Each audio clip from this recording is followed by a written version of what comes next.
नमस्कार दोस्तों, तिवारी क्लासेस में आपका स्वागत है।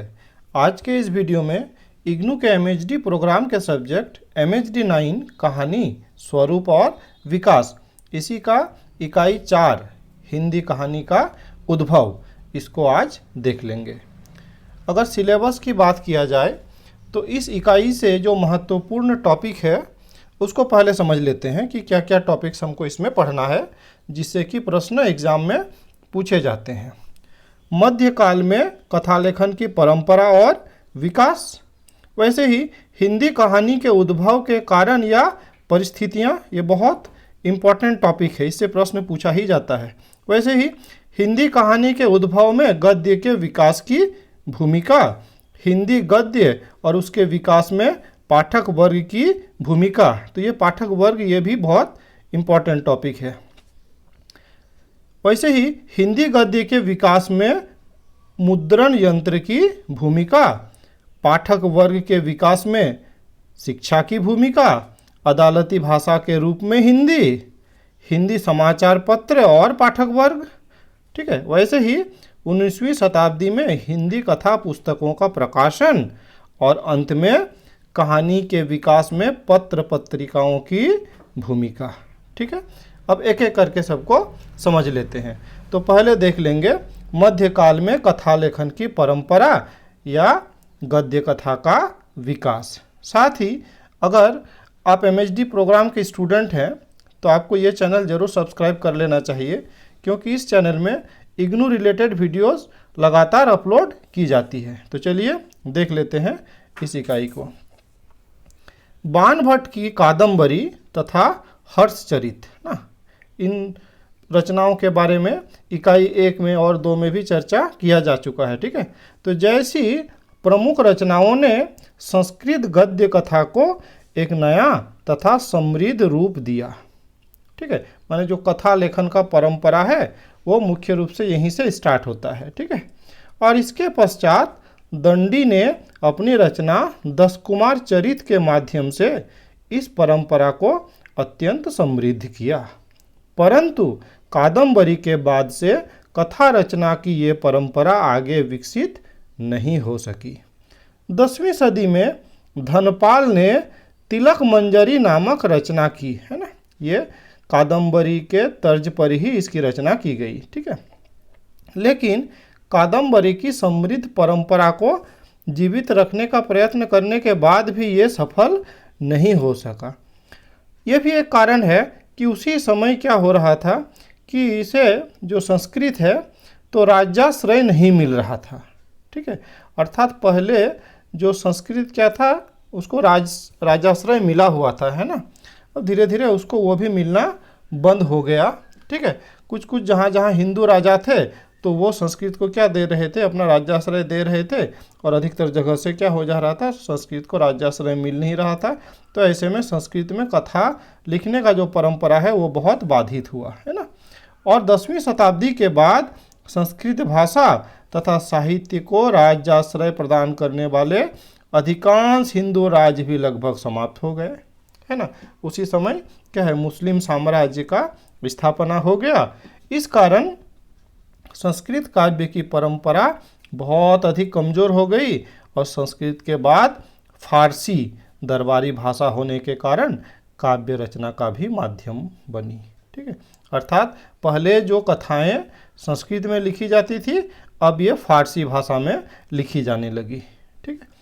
परंतु आम जनता का लगाव जन भाषा या जन बोलियों में था, है ना। ये फारसी ये तो विदेशों से क्या आया हुआ भाषा था, लेकिन भारत के जो लोग थे तो वो अपनी जन बोलियों को बोलते थे, है ना, जो लोकल भाषा है वो बोलते थे, ठीक है। अतः इन्हीं परिस्थितियों के कारण उत्तरी भारत की जन बोलियां साहित्य की भाषा बनने लगी। जिस भाषा में लोग बोलते थे वही भाषा में लिखते भी रहे, ठीक है। उन्हें सूफियों और संतों भक्तों का आश्रय मिलने से इनमें काव्य का अभूतपूर्ण विकास हुआ, ठीक है।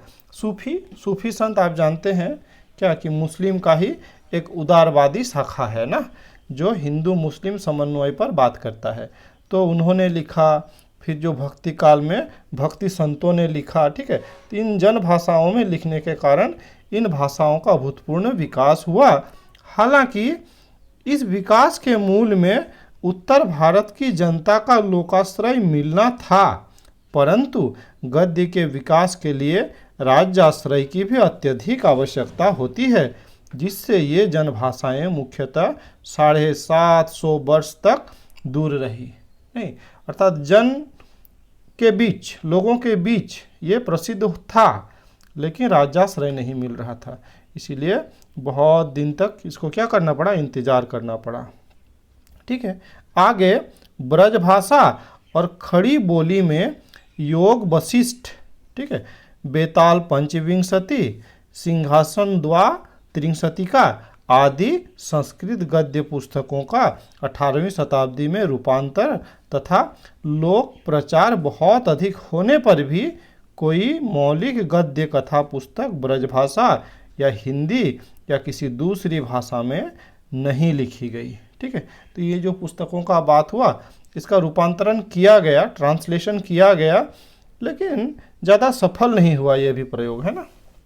19वीं शताब्दी से पूर्व खड़ी बोली हिंदी में मुल्ला बजही की सबरस, ये बहुत इम्पोर्टेंट है, हाँ, याद रखना है, लेखक का नाम भी याद रखना है और रचना का भी नाम याद रखना है। तो मुल्ला बजहीकृत सबरस तथा सैयद इंसा अल्लाह खां की रानी केतकी की कहानी, ठीक है। तो ये दो मौलिक गद्य कथा की पुस्तकें उपलब्ध है। ठीक है। तो यही दो है 19वीं सदी के पूर्व लिखी गई दो रचनाएं। ठीक है। उसके बाद 19वीं शताब्दी में अनेक ऐतिहासिक कारणों के फलस्वरूप खड़ी बोली के आधार पर हिंदी गद्य का विकास हुआ और इसने गद्य कथा तथा उपन्यास का रूप धारण करते हुए अंततः कहानी का रूप भी ग्रहण किया, है ना। हम लोग जानते हैं कि जो प्राचीनतम है, तो प्राचीनतम तो क्या है, गद्य कथा का बात करें तो नाटक है ना। फिर नाटक से उपन्यास लिखा गया, है ना, और उपन्यास के बाद फिर कहानी अस्तित्व में आया। अब देख लेते हैं हिंदी कहानी के उद्भव के कारण या परिस्थितियाँ। ठीक है। तो प्रत्येक घटना की पृष्ठभूमि में कार्य कारण का संबंध निश्चित रूप से विद्यमान होता है ना। अर्थात कोई हेतु जरूर होता है ना, जिस कारण से कोई कार्य संपन्न हो सकता है। ठीक है।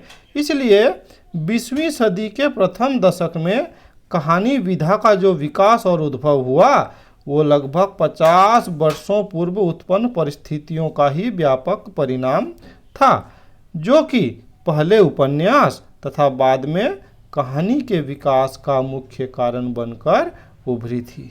ठीक है।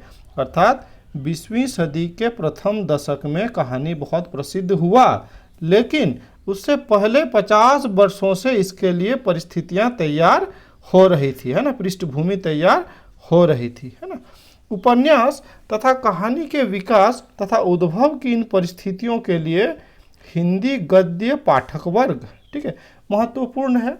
जब तक पाठक वर्ग नहीं रहेंगे ना, जब तक इसको पढ़ने वाले नहीं रहेंगे, तब तक रचने वाले का क्या उद्देश्य रहेगा, कोई उद्देश्य ही नहीं रहेगा, तो ऐसे में रचना होगा भी नहीं। हाँ, तो पहला बात क्या हो गया कि हिंदी गद्य पाठक वर्ग धीरे धीरे बनने लगा।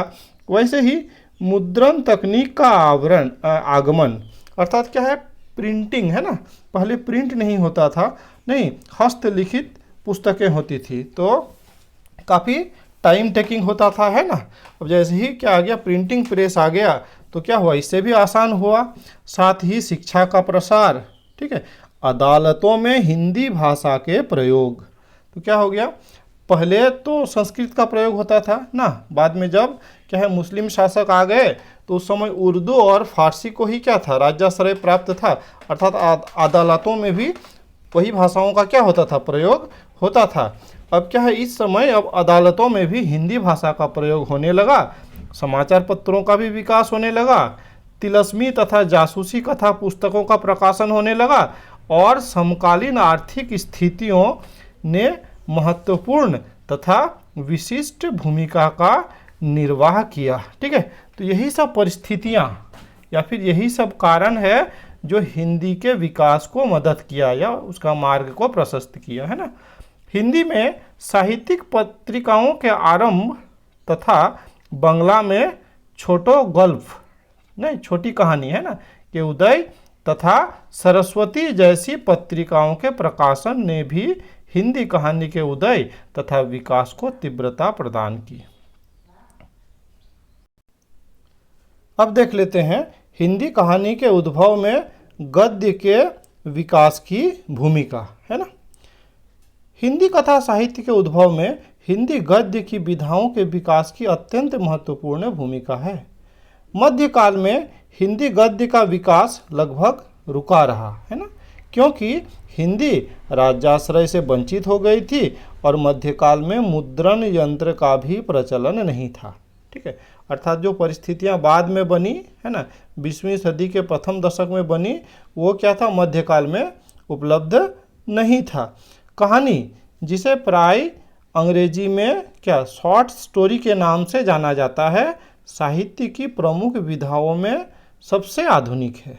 मैं बताया कि सबसे पहले आया क्या है, वो काव्य, उसके बाद नाटक, नाटक के बाद उपन्यास और अंत में कहानी।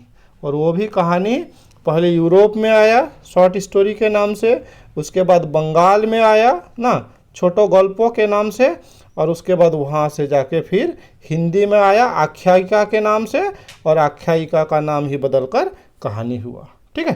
तो ये आधुनिक है। और इससे पहले ही उपन्यास का उदय हो चुका था, और उपन्यास को कहानी समान विधाएं माना जाता है, क्योंकि इनके उद्भव और विकास की अधिकांश परिस्थितियां एक समान ही है ना।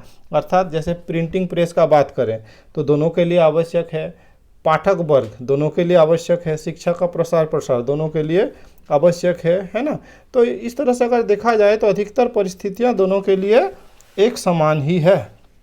उपन्यास के उदय और विकास के लिए अपेक्षित परिस्थितियां 19वीं सदी के पूर्व अस्तित्व में नहीं आई थी। पाठक वर्ग का उपस्थित होना उपन्यास तथा कहानी की एक अनिवार्य तथा बुनियादी जरूरत है। पाठक वर्ग चाहिए तभी कोई रचनाओं का महत्व है ना, क्योंकि इसकी प्रमुख पहचान पाठ्य के रूप में ही होती है। कहानी अनेक विशेष अवसरों पर पढ़कर सुनाई जाती थी, है ना, अर्थात मौखिक रूप से ये उपलब्ध थी, है ना, किंतु उसका मूल स्वभाव ही नहीं है, क्योंकि इसी अर्थ में वो परंपरागत कथा से भिन्न समझी जाती है। अर्थात जब ये लिखी हुई होगी तभी ये कहानी है, और जब तक मौखिक रूप से सुनाया जाता था तो बस वही किस्से कथाएं यही सब था, है ना। अतः उपन्यास या कहानी के उद्भव और विकास तथा जरूरी बुनियादी संरचना के रूप में सामान्यतः गद्य का विकास और मुद्रण यंत्र का आविष्कार अत्यंत आवश्यक था, है ना। प्रिंटिंग प्रेस चाहिए था तभी जल्दी जल्दी छप सकता था और प्रतियां पूरे देश भर में फैलाया जा सकता था, ठीक है। यूरोप में 13वीं शताब्दी में मुद्रण यंत्र का आविष्कार से गद्य के विकास में तेजी आई तथा जागरूक रहने वाले पाठक वर्ग को भी निर्मित किया, है ना। इजीली जब अवेलेबल होने लगा बुक्स तो पाठक वर्ग भी बनने लगे, है ना। 14वीं-15वीं शताब्दी में यूरोप में जो मध्य वर्गीय पाठक वर्ग सामने उभरा उसने उपन्यास के उदय हेतु बुनियादी संरचना का निर्माण किया, जिसके परिणाम स्वरूप 17वीं शताब्दी के पूर्व ही यूरोप में उपन्यास का उदय हो गया था। अब देख लेते हैं हिंदी गद्य कथा के विकास में पाठक वर्ग की भूमिका। तो मैं ये बताया कि ये जो टॉपिक है तो ये क्या है, एकदम वेरी इंपॉर्टेंट है या मोस्ट इम्पॉर्टेंट है, MI आप इसको कह सकते हैं। ये बहुत इंपॉर्टेंट है एग्जाम के पॉइंट ऑफ व्यू से, ठीक है। तो चलिए इसको देख लेते हैं। प्रारंभ में कथा सुनने सुनाने के रूप में प्रचलित थी, तथापि गद्य के रूप में लेखन होने के कारण यह श्रव्य के साथ साथ पठन योग्य होने लगी और मुद्रण यंत्र के आगमन के उपरांत कथा पाठ्य रूप में ही अधिक प्रचलित हुई, क्योंकि मुद्रण तकनीक के विकास के कारण पुस्तकें सस्ती व सहजता से उपलब्ध होने लगी, है ना। परिणाम स्वरूप हिंदी का प्रचार, हिंदी के प्रति जागरूकता, अदालतों में हिंदी के प्रवेश, पत्र पत्रिकाओं के प्रकाशन, ये सब के कारण पाठक वर्ग का उदय हुआ, है ना। यद्यपि एक तरफ 19वीं शताब्दी के आरंभ से आगामी 7 दशकों तक इस पाठक वर्ग के निर्माण की प्रक्रिया अत्यंत धीमी और दूसरी तरफ उपन्यास एक विधा के रूप में लगातार लगभग 70 वर्ष तक परिस्थितियों के मध्य संघर्ष करते हुए सन 1870 में देवरानी जेठानी की कहानी, ठीक है, एकदम सबसे पहला उपन्यास माना जाता है भारत के लिए, ठीक है। तो ये देवरानी जेठानी की कहानी के रूप में प्रकट हुआ।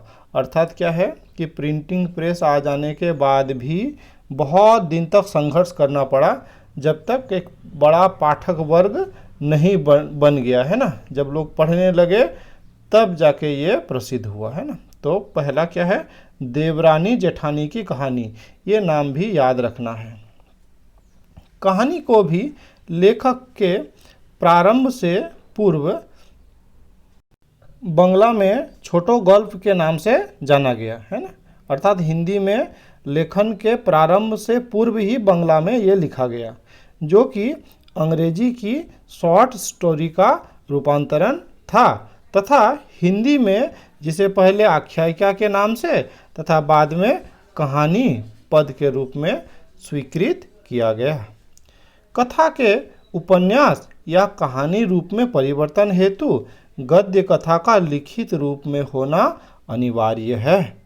हिंदी में यद्यपि गद्य कथा का मौखिक रूप तो सदियों से प्रचलित था तथा ब्रज, हिंदी तथा राजस्थानी में लिखित गद्य कथाओं की अत्यंत सूक्ष्म परंपरा भी अवश्य विद्यमान थी, है ना। अर्थात मौखिक रूप में तो लिखा ही जाता था, ठीक है, लिखित रूप में भी छोटी मोटी रचनाएं होती रहती थी। मुद्रित पुस्तकों के कारण पाठक वर्ग का निर्माण भी लिखित कथा के साथ अनिवार्य रूप से संयोजित है। अंग्रेजी शासन से पूर्व भारत में हिंदी क्षेत्र में शिक्षा के माध्यम या विषय के रूप में उस समय सरकारी कामकाज की भाषा फारसी थी और लोगों द्वारा जीविका हेतु फारसी भाषा व लिपि का ही शिक्षा अत्यधिक महत्व दिया जाता था। अर्थात लोगों के बीच फारसी ही क्या था, अधिक प्रसिद्ध था, क्योंकि इसी से क्या हो सकता था, आजीविका चल सकता था, ठीक है। तो इसी से क्या है, इसी का ज़्यादा महत्व था, है ना। यद्यपि धर्म भावना में आवश्यकतानुसार देवनागरी का अस्तित्व तो विद्यमान था, परंतु व्यवहारिक जीवन में उसका कोई महत्व नहीं था, क्योंकि इसकी कथाएं मनोरंजक या शिक्षा हेतु प्रयुक्त ही की जाती थी, ठीक है, आजीविका के लिए इसका प्रयोग नहीं होता था, ठीक है। बेताल पच्चीसी, सिंहासन बत्तीसी, सबरस आदि कथा पुस्तकें लिखी जाने के बाद भी इसकी प्रतियां तकनीक के अभाव के कारण सर्वसुलभ नहीं थी और केवल हवेलियों तक ही पहुंच पाती थी, है ना।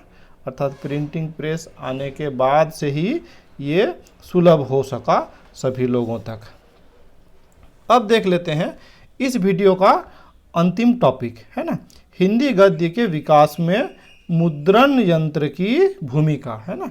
अर्थात प्रिंटिंग प्रेस किस तरह से हिंदी गद्य के विकास में अपना रोल अदा किया, है ना।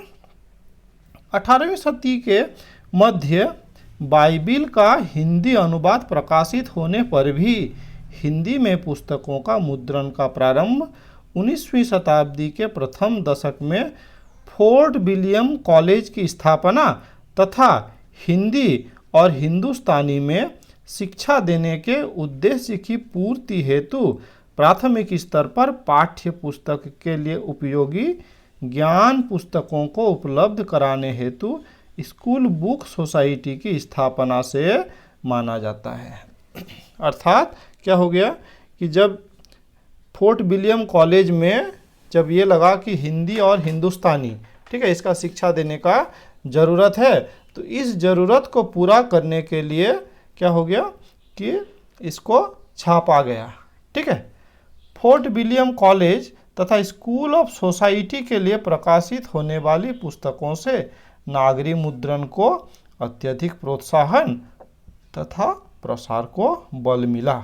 ठीक है।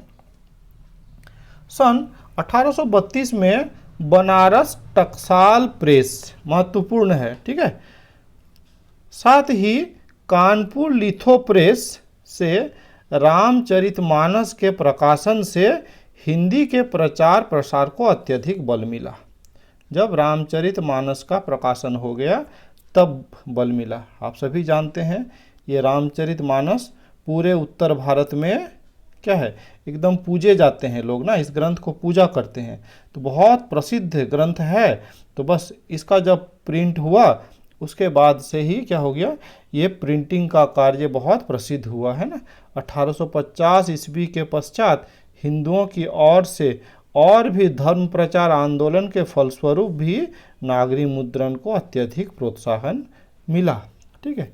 सन 1858 ईस्वी में लखनऊ में नवल किशोर प्रेस, ठीक है, यह भी महत्वपूर्ण है, द्वारा प्रकाशित हिंदी उर्दू की पुस्तकों के प्रकाशन ने लोगों को श्रोता से पाठक बनाने के लिए क्रांतिकारी भूमिका निभाई, जिसने 1859 ईस्वी से 1870 ईस्वी के मध्य आगरा, मथुरा, बनारस, कोलकाता में हिंदी के 10 मुद्रणालय स्थापित किए, है ना।